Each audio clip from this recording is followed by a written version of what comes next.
میں قائل نہیں ہوں اس چیز کا کہ میں ان چیزوں پہ اسپیکولیٹ کروں. اینڈ میں یہ بھی کہوں یہاں پہ ایون جو ہمارے لیے کعبہ، مسجد نبوی اور جو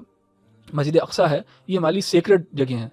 لیکن ان میں سے ایک بھی جگہ کی سیکرڈنیس اتنی نہیں مسلمان جان کی سیکرڈنیس ہے. اینڈ انفارچونیٹلی ہمارے یہاں 30 to 35,000 پیلسٹینینز جو ہیں ان کو قتل کیا گیا.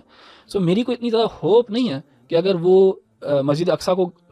گراتے بھی ہیں معاذ اللہ کہ مسلمان کچھ کریں گے. میری کو اتنی ہائی ہوپس اور ایکسپیکٹیشنز نہیں ہے کہ ایسا کوئی آرمیگیڈن شروع ہو جائے گا، مسلمان کی غیرت جاگ جائے گی، کیا ہوگا کیا نہیں ہوگا، واللہ تعالی عالم. میں اسی کے حوالے سے ایک ہوپ فل آیت پھر جو آپ کے ساتھ میں رکھ لیتا ہوں انشاءاللہ. یہ جو آپ نے بات بیان کی ہے، یہ کانسپیریسی تھیوریز کا جو ایک بہت بڑا مسئلہ یہ ہوتا ہے نا، یہ ہمیں انفارچونیٹلی اگین یہ this not the conspiracy theory, یہ تو ایکچوئل فیکچوئل باتیں بتائیں، لیکن اس کے بعد جو اس کے ساتھ کانسپیریسیز اٹیچ کی جاتی ہیں، ایک تخویف اور ایک خوف کا ایلیمنٹ آ جاتا ہے ساتھ، اور جس کی وجہ سے میرا خیال ہے کہ ہمارا دین جو ہے وہ اس چیز کو زیادہ پسند بھی نہیں کرتا اس طرح کی ہم اسپیکولیشنس کریں انیسیسریلی. رجمًا بالغیب بھی قرآن نے کہا نا ایسی چیزوں کو کہ آپ غیب کے اندر تیر چھوڑ رہے ہیں اور آپ کو ریالٹی کا نہیں پتہ. تو اس حوالے سے جو آیت ہے، آیت نمبر 36 میں شروع میں اللہ نے ذکر کیا الیس اللہ بکاف عبدہ، کیا اللہ تعالیٰ اپنے بندے کو کافی نہیں ہے، ویخوفونک بالذین من دونہ، اور وہ ڈراتے ہیں تجھے ان لوگوں سے جو اس کے علاوہ ہے، یعنی اللہ تعالیٰ کے علاوہ تمہیں لوگوں سے ڈرایا جاتا ہے. ومن یضلل اللہ فما لہ من ہاد، جس کو اللہ تعالیٰ گمراہ کرنا چاہے تو اللہ تعالیٰ اس کو یعنی اس کو کوئی ہدایت دینے والا نہیں. تو اس سے پتہ چلا کہ جہاں پہ یہ چیزیں پرابلمٹک ہیں، جہاں پہ یہ چیزیں ہمارے ڈر کا باعث بنتی ہیں، خوف کا باعث بنتی ہیں، ہمیں اس بات پر مومنوں کو اس بات کا یقین ہونا چاہیے کہ اس کائنات کا نظام اللہ کی ذات چلا رہی ہے، اور یہ ہو ہی نہیں سکتا کہ دنیا کے اندر بالکل حق ختم ہو جائے، کیونکہ جب حق ختم ہو جائے گا پھر باطل کے لیے دنیا نہیں سروائیو کرے گی. تو اللہ نے یہ حق اور باطل کی کشمکش جاری رکھنی ہے، یہاں پہ خیر بھی رہے گی، باطل بھی رہے گا، کبھی باطل ڈومینیٹ کرے گا، کبھی خیر ڈومینیٹ کرے گا. تو ان چیزوں کو خاص طور پہ ہمیں رکھنا چاہیے کہ ایک مومن کو ان چیزوں سے ڈرنا چاہیے، ڈرنے کی ضرورت نہیں ہے جب تک اللہ تعالیٰ ظاہر ہے ہمیشہ ہمیشہ کے لیے قائم. ایک اس سے متعلق کی اگلی آیت جو ہے خاص طور پہ میں آیت نمبر 38 کو بھی اس سے ریلیٹ کروں گا. اور یہ چیزیں ظاہر جیسے احمد بھائی آپ نے بات پیگنسٹک ریلیجنس جو ہے، اللہ معاف کرے،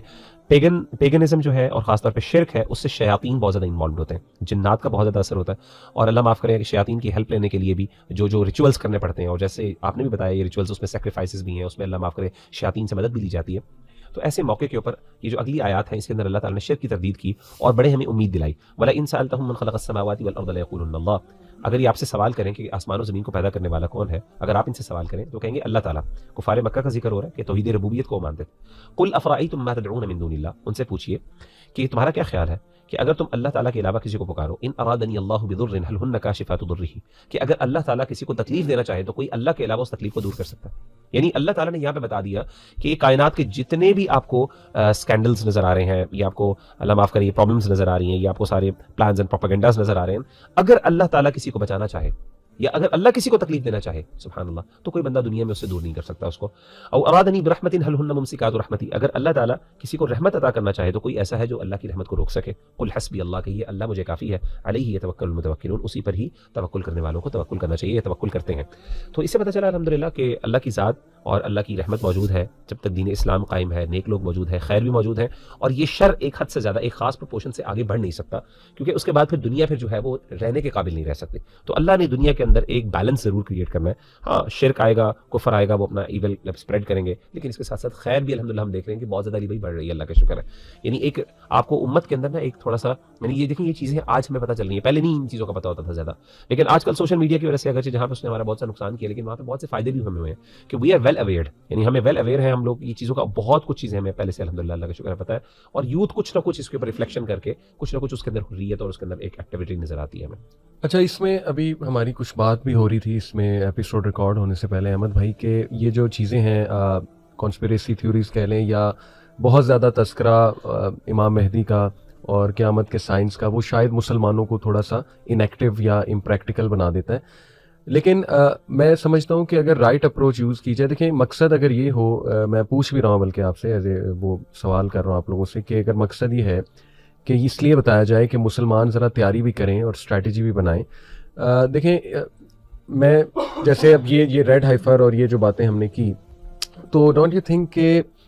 مسلمانوں کو جب یہ اویئرنیس دی جائے گی کہ دیکھو اتنا بڑا ایک فتنہ آنے والا ہے،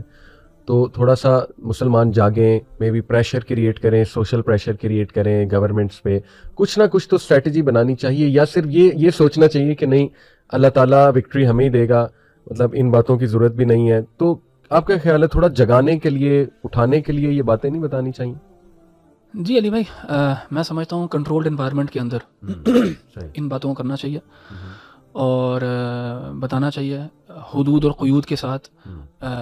وضاحتوں کے ساتھ یہ باتیں کرنی چاہیے. لیکن انفارچونیٹلی سوشل میڈیا اس قسم کا پلیٹ فارم نہیں ہے. یہ میری اپنی ذاتی رائے ہے. Social media is not a plate form جہاں پہ آپ یہ باتیں زیادہ کر سکتے ہو، کیونکہ سوشل میڈیا ایک میسج تک جاتا ہے، اینڈ میسج جو ہے اس کو کیسے لیں گی پھر آپ کے اوپر، آپ کے پاس کوئی کنٹرول نہیں ہے. دوسری بات یہ کہ اس میں ہے فائدہ ہے کہ آپ جب بتاتے ہو کہ نوجوان خاص طور پہ بہت زیادہ ان کو ہوتا ہے اچھا یہ ہو رہا، وہ ایسے ہو گیا ویسے ہو گیا. لیکن کوائٹ فرینکلی میں نے جو دیکھا ہے اپنے ایکسپیرینس کے اندر، نوجوان اس سے فیسینیشن زیادہ لیتے ہیں، عمل کم لیتے ہیں. فیسینیشن زیادہ لیتے ہیں، عمل کم لیتے ہیں.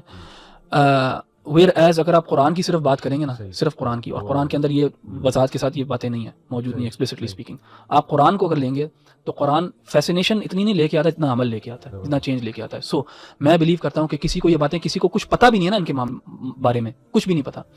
یہ ایسکیٹالوجی کے بارے میں اور یہ ساری تھیوریز کے بارے میں، لیکن اس کو قرآن کے بارے میں صحیح پتہ ہے، اس کو قرآن کی نصوص کے بارے میں پتہ ہے، قرآن